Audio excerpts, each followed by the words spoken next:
Nakakaloka at muling nanggigil si Manay Lolit Soli sa alaga niyang si Paulo Contis.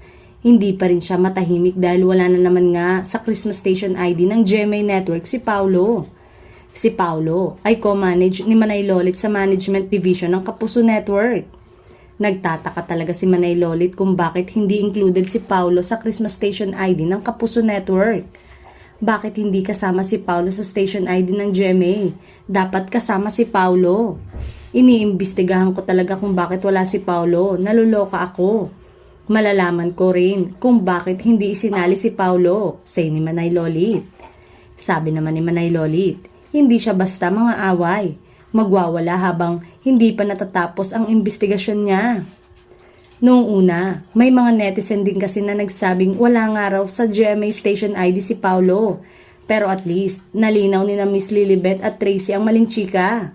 Samantalang, bukod kay Paulo, wala din sa Christmas Station ID ang kapuso actress na si Barbie Fortesa. Maging ang pamilya Legaspi ang kapansin-pansin din na wala sa nasabing tao ng Station ID.